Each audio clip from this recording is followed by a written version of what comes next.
gagawa tayo ng Choco Moist Cake. So, ito yung mga ingredients. 1 3/4 cup cake flour. So, sinisif ko muna yung flour kasi meron siyang mga ibang elemento.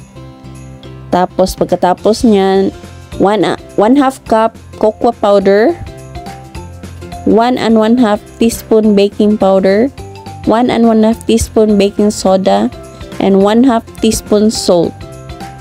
So, isi-sift natin yung mga ingredients para mawala yung mga buo-buo. Tingnan nyo, merong mga buo-buo. Pag after nun, nilagyan ko siya ng 1 cup refined sugar. Tapos, nilagyan ko siya ng 2 whole eggs. Kasi gagamitan ko siya ng mixer.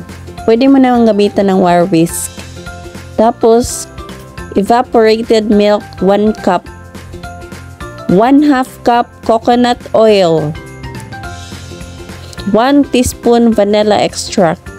And then, mix. Tapos, ginamitan ko siya ng mixer. Pwede mo naman gamitan ng wire whisk. Pero parang tinamad ako. Ginamitan ko na lang siya ng mixer. Para incorporate ang mga ingredients talaga. Tapos, ganito na siya. Pakita mo ng refine na talaga siya. Kumuha ka ng 1 cup na hot water. Tapos, ilagay mo yung black coffee. Isang stick lang. Tapos, mix mo sa mixture. Tapos, mix. Iano mo talaga lahat. I-combine mo talaga lahat ng ingredients. Pag ganito na siya, sa 10-inch na pan, 10-inch yung ginamit ko nito, lagyan mo ng konting oil para dumikit yung parchment paper. So, ganyan yung pagkalagay ko, ilagay mo yung mixture dyan para ilagay mo sa oven. Nag-preheat pala ako ng 180 degrees na oven. Para mga 15 minutes ko yung preheat. Tapos nilagay ko na yung yung cake. Tapos sa chocolate ganache, ang ingredients ay 1/2 cup cocoa powder, 1 can na condensed milk, 1 can na evaporated milk, and 3 tablespoon of cornstarch. Tapos i-mix lang siya before mo wala pang apoy niyan. I-mix muna siya para mag-combine yung mga ingredients. So pag ganito na siya, isalang mo na siya sa apoy. So sinalang ko na siya. So very low heat fire lang talaga siya. Ganyan lang yun lakas yung apoy or kahina. Tapos kailangan mo siyang mo talaga sugkayin. Tapos i-mix mo talaga, hindi mo siya hayaan hindi mo siya hayaan sa fire.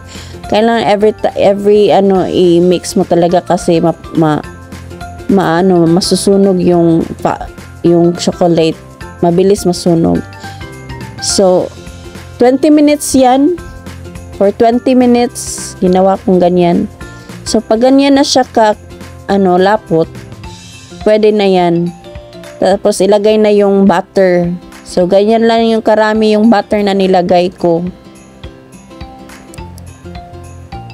Buttercup pala yung ginamit ko.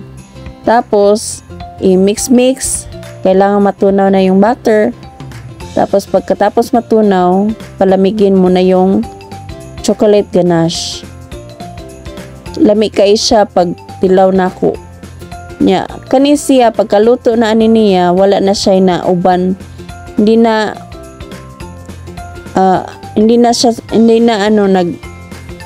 yung cake, wala nang moist, sumama sa toothpick. Kaya naluto na siya. Sa pinalamig ko yon. Pagkatapos ng pinalamig ko na, hindi na siya masyadong mainit. kinuha ko na siya at tapos tinransfer ko na siya sa malaking plato.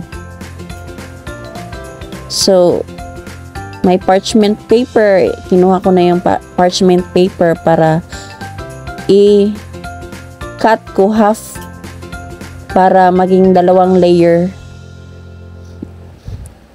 So, pagkatapos ko na siyang makat into half, ganyan na siya.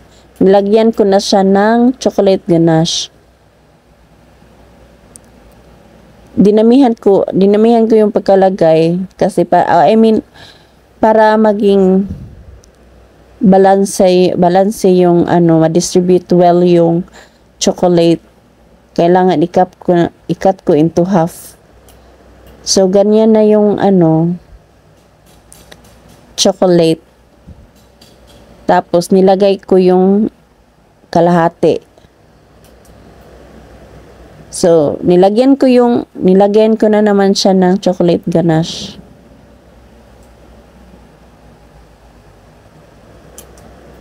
Inubos ko na yung natirang chocolate para walang masayang ba. Kaya ang daming chocolate ang nalagay dito sa cake na to. Super moist talaga siya kasi madaming chocolate. So ito na yung finished product. Masarap siya kasi hindi siya masyadong matamis. Yung cake hindi masyadong matamis kasi yung ganache matamis na siya, tapos kailangan sakto lang yung sa cake. So naubos lahat kasi birthday ng nephew ko. Ginawan ko talaga siya ng cake.